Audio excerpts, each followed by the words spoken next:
ಮಿತ್ರರೇ ನಮಸ್ಕಾರ. ಮಿತ್ರರೇ, ಇವತ್ತಿನಿಂದ ಟ್ರಂಪ್ 2.0 ಆರಂಭಗೊಳ್ತಾ ಇದೆ. ಮುಂದಿನ 4 ವರ್ಷಗಳ ಕಾಲ ಅಮೆರಿಕದಲ್ಲಿ ಟ್ರಂಪ್ ಅವರ ಸರ್ವಾಧಿಕಾರ ಇರಲಿದೆ. ನಿಮ್ಗೆ ಆಶ್ಚರ್ಯ ಆಗಬಹುದು, ಅಮೆರಿಕ ಒಂದು ಪ್ರಜಾಪ್ರಭುತ್ವ ರಾಷ್ಟ್ರ, ಇವನ್ಯಾಕೆ ಅಮೆರಿಕದಲ್ಲಿ ಟ್ರಂಪ್ ಅವರ ಸರ್ವಾಧಿಕಾರ ಅಂತ ಹೇಳ್ತಾ ಇದ್ದಾನೆ. ಅಮೆರಿಕದಲ್ಲಿ ಪ್ರಜಾಪ್ರಭುತ್ವ ಇರಬಹುದು, ಮುಂದಿನ 4 ವರ್ಷಗಳ ನಂತರ ಟ್ರಂಪ್ ಅವರ ಅಧಿಕಾರಾವಧಿ ಅಂತ್ಯವೂ ಕೂಡ ಆಗಬಹುದು. ಆದರೆ ಅಮೆರಿಕದಲ್ಲಿ ಟ್ರಂಪ್ ಅವರ ಸರ್ವಾಧಿಕಾರ ಯಾಕೆ ಅಂತಂದ್ರೆ, ಈ ಬಾರಿ ಟ್ರಂಪ್ ಅವರಿಗೆ ಸಿಕ್ಕಂತಹ ಗೆಲುವು ಅಂತಿಂತಹದಲ್ಲ. ಅಮೆರಿಕದ ಇತ್ತೀಚಿನ ವರ್ಷಗಳ ಚುನಾವಣೆಯಲ್ಲಿ ಟ್ರಂಪ್ ಅವರಿಗೆ ಒಂದು ಭರ್ಜರಿಯಾದಂತಹ ವಿಜಯ ಸಿಕ್ಕಿದೆ. ಅವರು ಅಧ್ಯಕ್ಷೀಯ ಚುನಾವಣೆಯನ್ನು ಗೆದ್ದಿದ್ದಾರೆ, ಪಾಪ್ಯುಲರ್ ವೋಟ್ನಲ್ಲೂ ಕೂಡ ವಿಜಯವನ್ನು ಸಾಧಿಸಿದ್ದಾರೆ.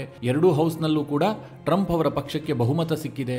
ಜೊತೆಗೆ ಅಮೆರಿಕದ ಸುಪ್ರೀಂ ಕೋರ್ಟ್ನಲ್ಲೂ ಕೂಡ ಟ್ರಂಪ್ ಅವರ ಪ್ರಭಾವ ಜಾಸ್ತಿಯಾಗಿದೆ. ಅಂದ್ರೆ ಇಡೀ ಎಲ್ಲ ವ್ಯವಸ್ಥೆಯನ್ನ ಟ್ರಂಪ್ ಆವರಿಸಿಕೊಂಡಿದ್ದಾರೆ. ಹೀಗಾಗಿ ಟ್ರಂಪ್ ಅವರು ಮುಂದಿನ 4 ವರ್ಷಗಳ ಕಾಲ ದೊಡ್ಡ ದೊಡ್ಡ ನಿರ್ಧಾರಗಳನ್ನು ಕೈಗೊಳ್ತಾರೆ. ಕೆಲವೊಮ್ಮೆ ಅದು ವಿಶ್ವಕ್ಕೆ ಹುಚ್ಚಾಟವಾಗಿ ಕಂಡರೂ ಕೂಡ ಆಶ್ಚರ್ಯ ಇಲ್ಲ. ಅಂತಹ ನಿರ್ಧಾರಗಳನ್ನು ಟ್ರಂಪ್ ಕೈಗೊಳ್ತಾರೆ. ಈಗಾಗಲೇ ಟ್ರಂಪ್ ಅವರು ಅಧಿಕಾರಕ್ಕೆ ಬರೋದಕ್ಕೆ ಮುಂಚೆಯೇ ಅದರ ಸುಳಿವು ಇಡೀ ವಿಶ್ವಕ್ಕೆ ಸಿಕ್ಕಿದೆ. ಯಾಕೆಂತಂದ್ರೆ ಟ್ರಂಪ್ ಅವರು ಪ್ರಸ್ತಾಪ ಮಾಡ್ತಿದ್ದಂತಹ ವಿಚಾರಗಳು, ಒಂದು ಕಡೆ ಕೆನಡಾವನ್ನ ವಿಲೀನ ಮಾಡುವ ಬಗ್ಗೆ ಅವರು ಮಾತನಾಡ್ತಾ ಇದ್ದಾರೆ, ಇನ್ನೊಂದು ಕಡೆ ಪನಾಮಾ ಕೆನಾಲ್ ಬಗ್ಗೆ ಮಾತನಾಡ್ತಾ ಇದ್ದಾರೆ, ಗ್ರೀನ್ಲ್ಯಾಂಡ್ ಬಗ್ಗೆ ಮಾತನಾಡ್ತಾ ಇದ್ದಾರೆ. ಹೀಗೆ ಟ್ರಂಪ್ ಅವರು ಬೇರೆ ಬೇರೆ ವಿಚಾರಗಳನ್ನು ಪ್ರಸ್ತಾಪ ಮಾಡ್ತಾ ಇದ್ದಾರೆ.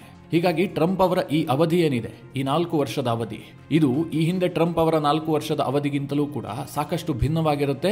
ಜೊತೆಗೆ ಸರ್ವಾಧಿಕಾರದ ನಿರ್ಧಾರಗಳನ್ನು ಟ್ರಂಪ್ ಅವರು ಕೈಗೊಳ್ಳುತ್ತಾರೆ ಎನ್ನುವಂಥದ್ದು ಬಹಳ ಪಕ್ಕ ಆಗ್ತಾ ಇದೆ. ಮಿತ್ರರೇ, ಈಗಿರುವಂತಹ ಪ್ರಶ್ನೆ ಏನು ಕೇಳಿದ್ರೆ, ಟ್ರಂಪ್ ಅವರ ಈ 4 ವರ್ಷದ ಅವಧಿಯಲ್ಲಿ ವಿಶ್ವದಲ್ಲಿ ಏನೇನು ಪರಿಣಾಮ ಬೀರುತ್ತೆ, ಅಮೆರಿಕದಲ್ಲಿ ಏನು ವ್ಯತ್ಯಾಸ ಆಗುತ್ತೆ, ಭಾರತದ ಮೇಲೆ ಇದೇನು ಪರಿಣಾಮ ಬೀರುತ್ತೆ, ಹೀಗೆ ಅನೇಕ ಕುತೂಹಲಗಳಿದೆಯಲ್ಲ, ಇದೆಲ್ಲದರ ಬಗ್ಗೆ ಈ ವಿಡಿಯೋದಲ್ಲಿ ನಿಮಗೆ ಡೀಟೇಲ್ ಆಗಿ ತಿಳಿಸ್ಕೊಡ್ತೀನಿ. ನೀವು ಈ ವಿಡಿಯೋನ ಕೊನೆವರೆಗೂ ಮಿಸ್ ಮಾಡದೆ ನೋಡಿ. ಟ್ರಂಪ್ ಈ ಬಾರಿಯ ಅಮೆರಿಕ ಚುನಾವಣೆಯನ್ನ ಗೆಲ್ತೀನಿ ಅಂತ ಬಹಳ ವಿಶ್ವಾಸದಲ್ಲಿದ್ರು. ಆ ಪ್ರಕಾರವಾಗಿ ಅವರಿಗೆ ಗೆಲುವು ಸಿಕ್ಕಿದೆ.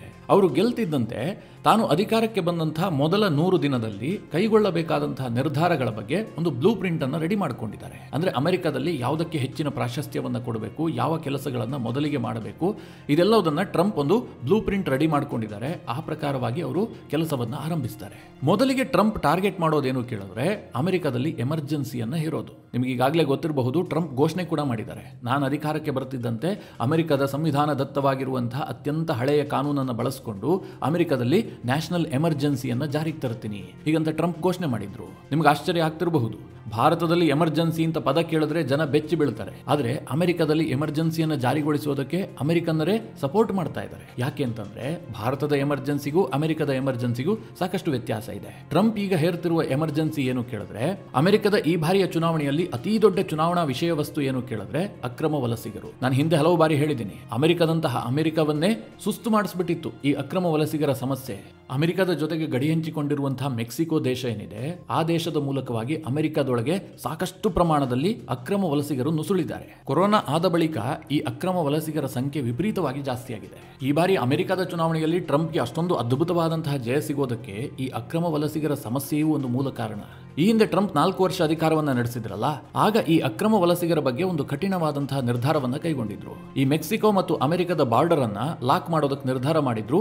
ಒಂದು ಟ್ರಂಪ್ ವಾಲ್ ಅಂತ ದೊಡ್ಡದಾದಂತಹ ಗೋಡೆಯನ್ನ ಕಟ್ಟಿಸಿದ್ರು. ಆದ್ರೆ ಅದು ಪೂರ್ಣಗೊಳ್ಳುವ ಮುಂಚೆಯೇ ಟ್ರಂಪ್ ಅಧಿಕಾರವನ್ನು ಕಳೆದುಕೊಳ್ಳುತ್ತಾರೆ. ಅನಂತರ ಬಂದಂತಹ ಬೈಡನ್ ಸರ್ಕಾರ ಇದನ್ನ ಬದಿಗೆ ಹಾಕ್ಬಿಡುತ್ತೆ. ಅವರೇನು ಅದಕ್ಕಷ್ಟು ಇಂಟ್ರೆಸ್ಟ್ ತೆಗೆದುಕೊಳ್ಳೋದಿಲ್ಲ. ಕೊರೋನಾ ಕೂಡ ಪೀಕ್ಗೆ ಹೋಗುತ್ತೆ. ಆ ಸಂದರ್ಭದಲ್ಲಿ ವಿಶ್ವದ ಬೇರೆ ಬೇರೆ ಭಾಗದ ಜನರು ಮೆಕ್ಸಿಕೋ ಮೂಲಕವಾಗಿ ಅಮೆರಿಕವನ್ನು ಪ್ರವೇಶ ಮಾಡುತ್ತಾರೆ. ಹೀಗಾಗಿ ಅಮೆರಿಕದಲ್ಲಿ ಇವತ್ತು ಅಕ್ರಮ ವಲಸಿಗರ ಸಂಖ್ಯೆ 1 ಕೋಟಿಯ ಗಡಿ ದಾಟಿದೆ. ಈ ಅಕ್ರಮ ವಲಸಿಗರ ಕಾರಣದಿಂದಾಗಿಯೇ ಅಮೆರಿಕದಲ್ಲಿ ಲಾ ಅಂಡ್ ಆರ್ಡರ್ ಪ್ರಾಬ್ಲಮ್ ಆಗಾಗ ತಲೆದೋರುತ್ತೆ. ಮಾದಕ ವಸ್ತುಗಳ ಕಳ್ಳ ಸಾಗಾಣಿಕೆ ವಿಪರೀತಗೊಂಡಿದೆ. ಅಂದ್ರೆ ಅಮೆರಿಕದಲ್ಲಿ ಈ ಕ್ರಿಮಿನಲ್ ಆಕ್ಟಿವಿಟೀಸ್ ತೀರಾ ಜಾಸ್ತಿ ಆಗಿದೆ. ಇದರಿಂದಾಗಿ ಅಮೆರಿಕದಲ್ಲಿ ವಾಸ ಮಾಡೋದೇ ಕಷ್ಟ ಅನ್ನುವಂತಹ ಪರಿಸ್ಥಿತಿ ಕೆಲ ರಾಜ್ಯಗಳಲ್ಲಿ ಉದ್ಭವ ಆಗಿದೆ. ಹೀಗಾಗಿ ಟ್ರಂಪ್ ಏನ್ ಭರವಸೆ ಕೊಟ್ಟಿದ್ರು, ನಾನೇನಾದ್ರೂ ಅಧಿಕಾರಕ್ಕೆ ಬಂದಿದ್ದೆ ಆದ್ರೆ ಈ ಅಕ್ರಮ ವಲಸಿಗರನ್ನ ಮುಲಾಜಿಲ್ಲದೆ ಹೊರಗೆ ಹಾಕ್ಬಿಡ್ತೀನಿ, ಅಂದ್ರೆ ಕತ್ ಹಿಡಿದು ಹೊರಗೆ ದಬ್ತೀನಿ ಅಂತ ಘೋಷಣೆ ಮಾಡಿದ್ರು. ಅನಂತರ ಚುನಾವಣೆ ಗೆದ್ದ ಬಳಿಕವೂ ಕೂಡ ಟ್ರಂಪ್ ಏನ್ ಹೇಳಿದ್ರು, ನಾನು ಅಮೆರಿಕದಲ್ಲಿ ನ್ಯಾಷನಲ್ ಎಮರ್ಜೆನ್ಸಿಯನ್ನ ಜಾರಿಗೆ ತಂದು ಎಲ್ಲಾ ಕಂಟ್ರೋಲ್ ಅನ್ನ ತನ್ನ ಬಳಿಗೆ ತಂದುಕೊಂಡು ಈ ಅಕ್ರಮ ವಲಸಿಗರ ಸಮಸ್ಯೆಯನ್ನು ನಿವಾರಣೆ ಮಾಡ್ತೀನಿ ಅಂತ ಘೋಷಣೆ ಮಾಡಿದ್ರು. ಹೀಗಾಗಿ ಟ್ರಂಪ್ ಅಧಿಕಾರ ವಹಿಸಿಕೊಂಡಂತಹ ಕೆಲವೇ ದಿನಗಳಲ್ಲಿ ಅಮೆರಿಕದಲ್ಲಿ ನ್ಯಾಷನಲ್ ಎಮರ್ಜೆನ್ಸಿ ಜಾರಿಯಾಗುವಂತಹ ಸಾಧ್ಯತೆ ನಿಚ್ಚಳವಾಗಿದೆ. ಈ ನ್ಯಾಷನಲ್ ಎಮರ್ಜೆನ್ಸಿ ಜಾರಿಯಾದ್ರೆ ಏನಾಗುತ್ತೆ ಅಂತಂದ್ರೆ, ಅಮೆರಿಕದಲ್ಲಿ ಪ್ರೆಸಿಡೆಂಟ್ಗೆ ಸುಪ್ರೀಂ ಪವರ್ ಬರುತ್ತೆ, ಒಂದು ರೀತಿಯಲ್ಲಿ ಸರ್ವಾಧಿಕಾರ. ಟ್ರಂಪ್ ಈ ಅಕ್ರಮ ವಲಸಿಗರನ್ನ ತನ್ನ ಸೇನೆಯನ್ನ ಬಳಸಿ ದೇಶದಿಂದ ಹೊರ ಹಾಕಬಹುದು, ಮುಲಾಜಿಲ್ಲದೆ ಕ್ರಮ ಕೈಗೊಳ್ಳಬಹುದು. ಯಾವುದೇ ಮಾನವೀಯ ಹಕ್ಕುಗಳ ಹೋರಾಟ ಇರಬಹುದು, ಬೇರೆ ಯಾರೋ ಸಾಮಾಜಿಕ ಹೋರಾಟಗಾರರು ಇದರ ಬಗ್ಗೆ ಪ್ರಶ್ನೆ ಮಾಡೋದಾಗಿರಬಹುದು, ಕೋರ್ಟ್ನಲ್ಲಿ ಈ ವಿಚಾರ ವಿಚಾರವಾಗಿ ಕೇಸ್ ಹಾಕೋದಾಗಿರಬಹುದು, ಯಾವುದನ್ನು ಮಾಡೋದಕ್ಕೆ ಸಾಧ್ಯ ಇಲ್ಲ. ಅಮೆರಿಕದ ಕೋರ್ಟ್ ಕೂಡ ಇದಕ್ಕೆ ತಡೆ ಕೊಡೋದಕ್ಕೆ ಸಾಧ್ಯ ಇಲ್ಲ. ಅಷ್ಟು ಸುಪ್ರೀಂ ಪವರ್ ಟ್ರಂಪ್ಗೆ ಬರುತ್ತೆ. ಹೀಗಾಗಿ ಟ್ರಂಪ್ ಅವರ ಮೊದಲ 100 ದಿನದ ಅವಧಿಯಲ್ಲೇ ಅಮೆರಿಕದಲ್ಲಿ ನ್ಯಾಷನಲ್ ಎಮರ್ಜೆನ್ಸಿ ಜಾರಿಯಾಗುವಂತದ್ದು ಬಹುತೇಕ ಖಚಿತಗೊಂಡಿದೆ. ಇದು ಟ್ರಂಪ್ ಅವರ ಆಡಳಿತ ಆರಂಭವಾಗ್ತಿದ್ದಂತೆ ಅಮೆರಿಕದಲ್ಲಾಗಬಹುದಾದಂತಹ ಅತಿ ದೊಡ್ಡ ಬದಲಾವಣೆ ಅಂತಂದ್ರೆ ತಪ್ಪಾಗ್ಲಿಕ್ಕಿಲ್ಲ. ಎರಡನೇದಾಗಿ ಟ್ರಂಪ್ ರಿಂದ ಅಮೆರಿಕಕ್ಕಿರುವಂತಹ ಬಹಳ ದೊಡ್ಡ ನಿರೀಕ್ಷೆ ಏನು ಕೇಳಿದ್ರೆ ಟ್ಯಾಕ್ಸ್ ನಲ್ಲಿ ರಿಲೀಫ್ ಆಗುತ್ತೆ. ನಿಮಗೆಲ್ಲ ಗೊತ್ತಿರುವ ಹಾಗೆ ಅಮೆರಿಕದಲ್ಲಿ ವಿಪರೀತವಾದಂತಹ ಟ್ಯಾಕ್ಸ್ ಇದೆ. ಭಾರತದಲ್ಲಿ ಏನು ಕಡಿಮೆ ಇಲ್ಲ, ಅದು ಬೇರೆ ಪ್ರಶ್ನೆ. ಆದ್ರೆ ಅಮೆರಿಕದಲ್ಲಿ ವಿಪರೀತವಾಗಿದೆ. ಇದರಿಂದಾಗಿ ಜನ ಬಹಳ ರೋಸ್ ಹೋಗಿದ್ದಾರೆ. ಅಮೆರಿಕದಲ್ಲಿ ಕಾಸ್ಟ್ ಆಫ್ ಲಿವಿಂಗ್ ವಿಪರೀತವಾಗಿ ಜಾಸ್ತಿ ಆಗಿದೆ. ಹೀಗಾಗಿ ಜನ ಏನ್ ನಿರೀಕ್ಷೆ ಮಾಡಿದ್ರು, ಟ್ರಂಪ್ ಅಧಿಕಾರಕ್ಕೆ ಬಂದ್ರೆ ಟ್ಯಾಕ್ಸ್ ಕಡಿಮೆ ಮಾಡ್ತಾರೆ ಅಂತ. ಯಾಕೆಂದ್ರೆ ಟ್ರಂಪ್ ಚುನಾವಣೆ ವೇಳೆ ಇದನ್ನು ಘೋಷಣೆ ಮಾಡಿದ್ರು. ನಾನು ಅಧಿಕಾರಕ್ಕೆ ಬರ್ತಿದ್ದಂತೆ ಅಮೆರಿಕದಲ್ಲಿ ಟ್ಯಾಕ್ಸ್ ಅನ್ನ ಕಟ್ ಆಫ್ ಮಾಡ್ಬಿಡ್ತೀನಿ. ಅಮೆರಿಕ ಸರ್ಕಾರವನ್ನ ನಡೆಸೋದಕ್ಕೆ ನಾನು ವಿದೇಶದಿಂದ ಬರುವ ವಸ್ತುಗಳ ಮೇಲೆ ಟ್ಯಾರಿಫ್ ಹಾಕ್ತೀನಿ. ಟ್ಯಾರಿಫ್ ಮೂಲಕವಾಗಿ ಅಮೆರಿಕದ ಸರ್ಕಾರದ ಖಜಾನೆಯನ್ನು ತುಂಬಿಸ್ತೀನಿ ಅಂತ ಟ್ರಂಪ್ ಘೋಷಣೆ ಮಾಡಿದ್ರು. ಹೀಗಾಗಿ ಅಮೆರಿಕದ ಜನರಿಗೆ ಟ್ಯಾಕ್ಸ್ ನಲ್ಲಿ ದೊಡ್ಡ ಮಟ್ಟದ ರಿಯಾಯಿತಿ ಸಿಗುವಂತಹ ನಿರೀಕ್ಷೆಗಳಿದೆ. ಇನ್ನೊಂದು ದೊಡ್ಡ ನಿರೀಕ್ಷೆ ಏನು ಕೇಳಿದ್ರೆ ವೀಸಾ ನೀತಿಯಲ್ಲಿ ಏನಾದರೂ ಬದಲಾವಣೆ ಆಗುತ್ತಾ?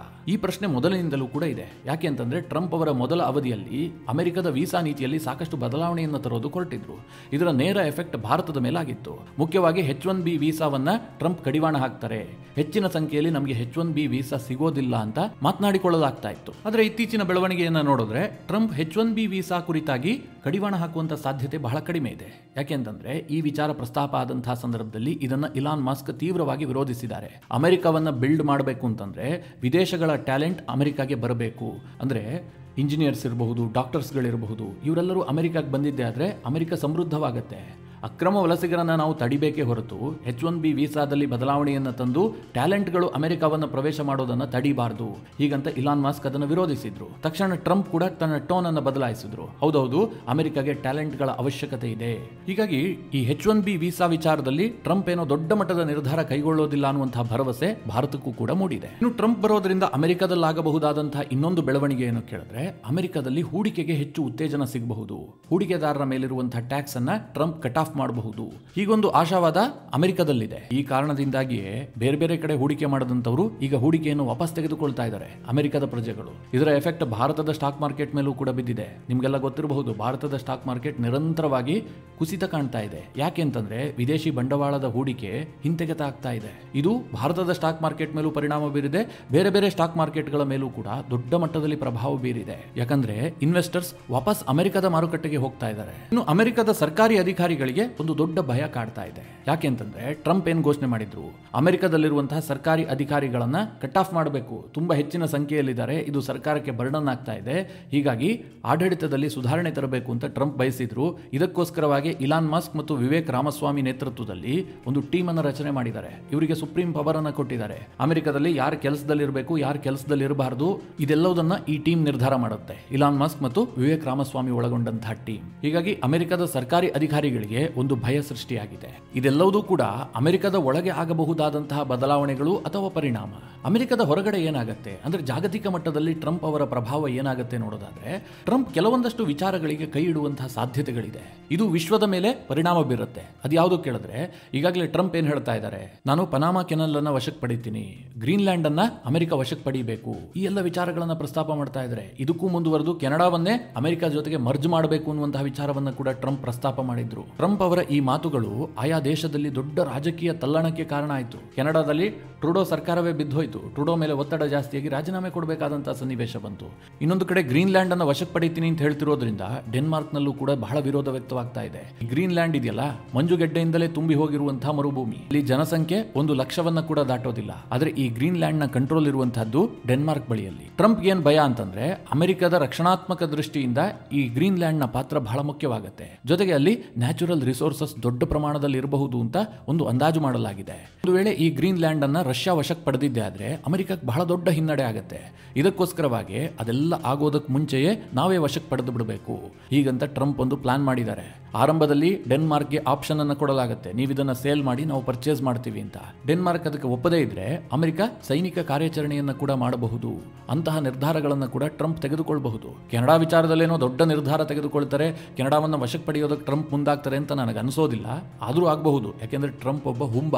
ಏನು ಮಾಡ್ತಾರೆ ಏನು ಮಾಡೋದಿಲ್ಲ ಅಂತ ಯಾರೂ ಪ್ರೆಡಿಕ್ಟ್ ಮಾಡೋದಕ್ಕೆ ಸಾಧ್ಯ ಇಲ್ಲ, ಅಂತಹ ಒಬ್ಬ ವ್ಯಕ್ತಿ. ಹೀಗಾಗಿ ಟ್ರಂಪ್ ಏನಾದರೂ ವಿಸ್ತರಣಾವಾದಕ್ಕೆ ಹೆಚ್ಚು ಮೊರೆ ಹೋಗಿದ್ದೆ ಆದರೆ ಜಾಗತಿಕ ಮಟ್ಟದಲ್ಲಿ ದೊಡ್ಡ ಮಟ್ಟದ ಪ್ರಭಾವ ಬೀರೋದಂತೂ ಗ್ಯಾರಂಟಿ. ಇದರ ಜೊತೆಗೆ ಟ್ರಂಪ್ ಕಾರಣದಿಂದಾಗಿ ಜಾಗತಿಕ ಮಟ್ಟದಲ್ಲಿ ಇನ್ನೇನು ಬದಲಾವಣೆ ಆಗುತ್ತೆ ನೋಡೋದಾದ್ರೆ ನ್ಯಾಟೋ ಸಾಕಷ್ಟು ವೀಕ್ ಆಗುತ್ತೆ. ಈಗಾಗಲೇ ನ್ಯಾಟೋದ ಸದಸ್ಯ ರಾಷ್ಟ್ರಗಳಲ್ಲಿ ಭಯ ಶುರುವಾಗಿದೆ. ಟ್ರಂಪ್ ಏನ್ ಹೇಳ್ತಾರೆ, ನಿಮ್ಮ ದೇಶಗಳ ರಕ್ಷಣೆಗೋಸ್ಕರವಾಗಿ ಅಮೆರಿಕ ಯಾಕೆ ವೆಚ್ಚ ಮಾಡಬೇಕು, ಅಮೆರಿಕನ್ ಟ್ಯಾಕ್ಸ್ ಪೇಯರ್ಸ್ ಮನಿಯನ್ನು ನಾವ್ಯಾಕೆ ನಿಮಗೆ ವಿನಿಯೋಗ ಮಾಡಬೇಕು ಅಂತ ಟ್ರಂಪ್ ಪ್ರಶ್ನೆ ಮಾಡ್ತಾ ಇದ್ದಾರೆ. ಈ ಹಿಂದೆಯೂ ಕೂಡ ಇದೇ ರೀತಿಯಾಗಿ ಪ್ರಶ್ನೆ ಮಾಡಿದ್ರು.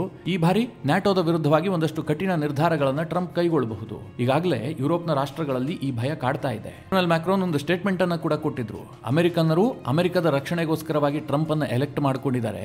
ಯುರೋಪಿನವರು ಈಗ ಪ್ರಶ್ನೆ ಮಾಡಿಕೊಳ್ಬೇಕು, ಯುರೋಪಿನ ರಕ್ಷಣೆ ಮಾಡುವಂತಹ ಕೆಲಸವನ್ನ ನಾವು ಮಾಡಬೇಕಾಗಿದೆ ಅಂತ ಮ್ಯಾಕ್ರೋನ್ ಸ್ಟೇಟ್ಮೆಂಟ್ ಕೊಟ್ಟಿದ್ರು. ಅಂದ್ರೆ ನ್ಯಾಟೋದ ರಾಷ್ಟ್ರಗಳಿಗೆ ಭಯ ಶುರುವಾಗಿದೆ. ಮಿತ್ರರೇ, ಇದಾಗಬೇಕಾಗಿತ್ತು. ಯಾಕೆ ಗೊತ್ತಾ, ಈ ಯುರೋಪ್ನ ರಾಷ್ಟ್ರಗಳಿಗೆ ಬಹಳ ಗರ್ವ ಇತ್ತು. ನಮ್ಮ ದೇಶಗಳು ಬಹಳ ಸುಂದರವಾಗಿದೆ, ನಮ್ಮ ರಸ್ತೆಗಳು ಅದ್ಭುತವಾಗಿದೆ, ಏರ್ಪೋರ್ಟ್ ಅಷ್ಟು ಚೆನ್ನಾಗಿದೆ, ನಮ್ಮಲ್ಲಿರುವಂತಹ ಮೂಲಭೂತ ಸೌಕರ್ಯ ವಿಶ್ವದ ಬೇರೆಲ್ಲೂ ಇಲ್ಲ.